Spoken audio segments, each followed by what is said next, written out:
을미사변 후 아관파천으로 숨을 돌린 고종이 1년 만에 경운궁으로 환궁합니다. 고종 자신이 중건했던 경복궁도 있고 많은 왕들이 사랑해왔던 창덕궁을 제쳐두고 270년간 방치되어 보잘것없이 변한 경운궁으로 돌아온 것이지요.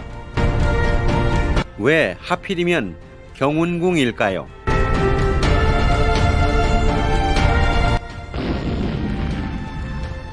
당시 정릉동에는 경운궁 주위로 교통과 정보 확보 등의 유리한 점을 이용한 구미 열강들의 외교기관들이 즐비하게 포진하고 있어서 조선에게는 호랑이 입구, 즉 호구와 같은 곳인데 고종이 경운궁을 준비시키고 뛰어들었습니다. 1897년 고종은 일본 공사관과 구미 열강들의 공사관이 가까이 있는 곳에 환구단을 세우고 대한제국을 선포하고 황제가 되었습니다. 더 이상 청과 외로부터 휘둘리지 않을 뿐더러 모든 나라와 당당히 맞서겠다는 의지의 발로였습니다. 이제 경운궁은 황제국의 궁궐, 즉 황궁이어야 했습니다. 선조 임금이 사용하던 즉조당을 태극전으로 이름을 바꾸고 정전으로 사용하면서 새 정전을 준비하였습니다. 그 준비 기간 중에 태극전은 다시 임시 중화전으로 이름을 가지게 됩니다. 1902년 드디어 황제궁의 법전인 새 중화전이 웅장한 중층으로 새롭게 준공됩니다. 중화는 대한제국을 넘보는 그 어떤 무리와도 함께하지 않고 스스로 서겠다는 국난 극복의 의지를 담은 것입니다. 환구단에서 대한제국을 선포한 고종은 경운궁의 법전을 1902년에 2층 전각으로 세우고 중화전이라 이름 지었습니다. 그러나 불행히도 1904년에 화재로 소실되었지요. 1906년에 재건하면서는 이렇게 단층으로 지어졌습니다. 중화전에는 새로운 나라 대한제국의 상징인 정이 세워집니다. 국가와 백성과 하늘이 함께 어울림을 상징하는 받침대 위에 황제 권위를 담은 정은 경복궁 근정전의 조선의 정과는 격이 다른 황제의 정입니다. 한편 영원무궁의 왕을 칭송하는 천세에서 이제는 격을 올려 만세가 새겨진 드무가 보입니다.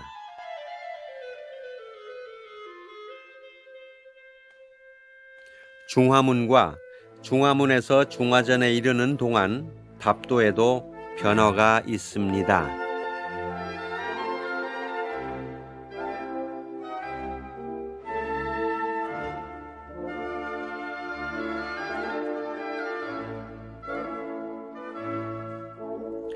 봉황이 아니라 용이 새겨져 있습니다.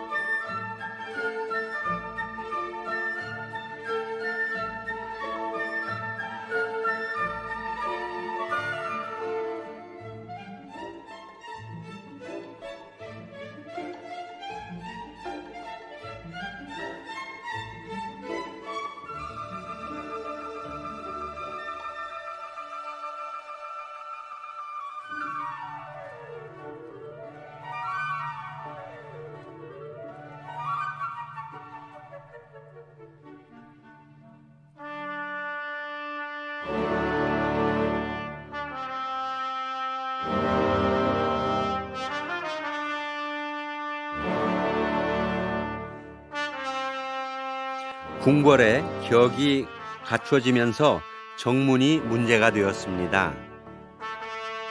당초 경운궁의 남문 인화문은 270년의 세월 변화와 중화문의 건설로 인한 좁아진 공간에서 어쩔 수 없이 폐쇄되어야만 했고,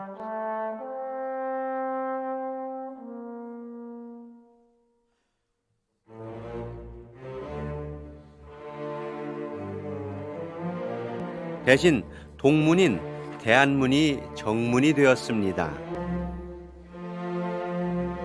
대안문은 1904년 화재로 소실되고 다시 1906년에 복원되지만 편액이 더 넓은 뜻을 품고 있는 대한문으로 이름이 바뀌었습니다. 그러나 그것도 잠시 일제강점기에 덕수궁 영역 매각을 시작으로 해방 후에는 1968년 태평로 확장 등으로 본래 위치에서 33m 거리만큼 뒤로, 즉 현재의 위치로 옮겨졌습니다.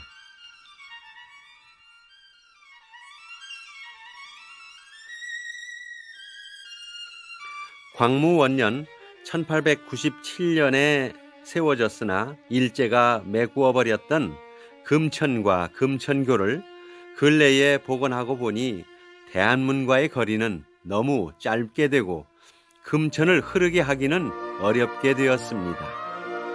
이렇게 흉내를 냈구나 하며 지나갑니다.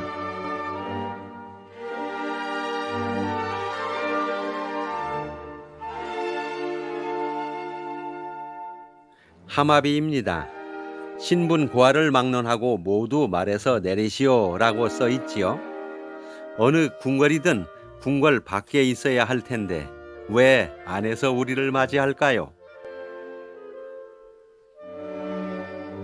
침전인 함령전의 정문 광명문입니다.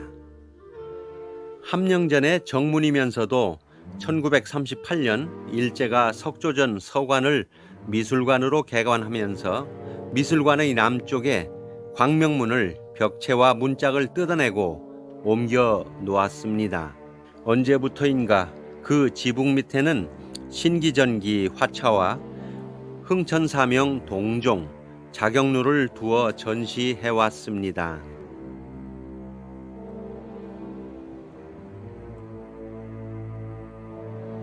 이제 제자리인 현 위치로 자리 잡고 2019년 일반 공개되었습니다. 하지만 당초 광명문 좌우로 있었을 행랑과 담장은 없이 서 있는 모습이 안타깝습니다.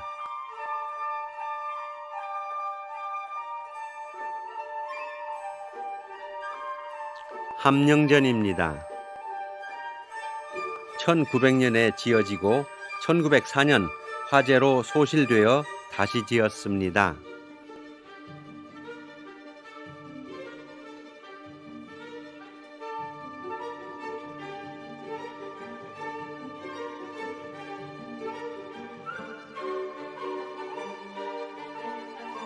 (1904년) 대화재는 함령전 아궁이에서 발화되었다고 하는데 많은 사람들은 일본인들이 고의적으로 방화를 한 것이라고 추측합니다. 1904년 화재로 함령전을 잃은 고종은 재건 기간 동안은 중명전으로 거처를 옮겨야 했습니다. 고종은 1919년 1월 21일 새벽 함령전에서 승하하였는데 고종이 와병도 없는 상태에서 급서함으로 역시 독살된 것이 아닌가 하는 의문이 남습니다.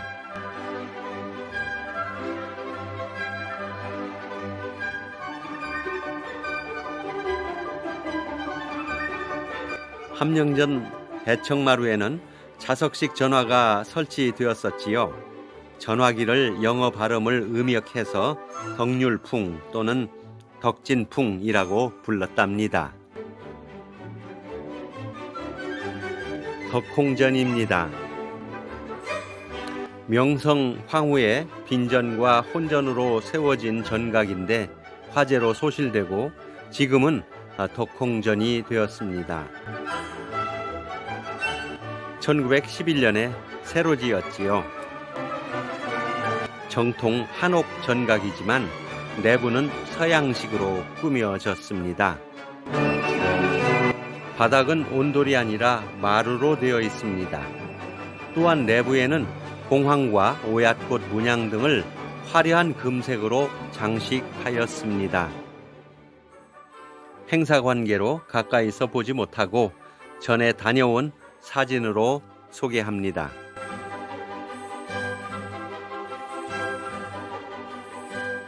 경운궁으로 환궁 후 정전으로 사용된 즉조당과 잇대어 편전과 다기능 용도로 사용하게 되는 준명전이 들어섰습니다. 준명전은 후에 준명당으로 바뀌어 오늘에 이릅니다. 편액을 한번 살펴볼까요? 준명당의 한자는 깊을준의 밝을명입니다.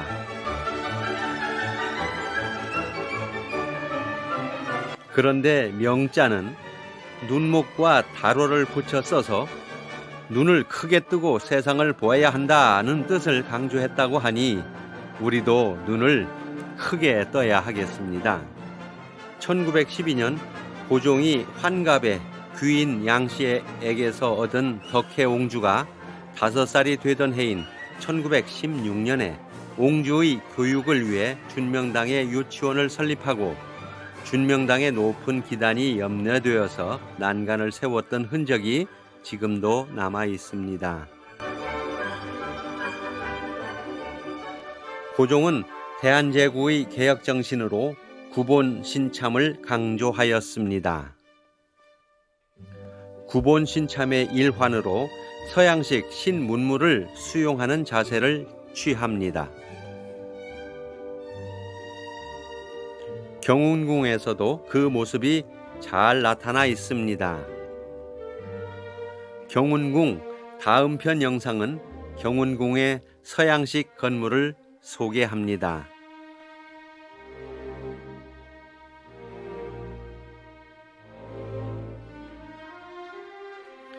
감사합니다. 쉼터 나눔의 하은섬입니다.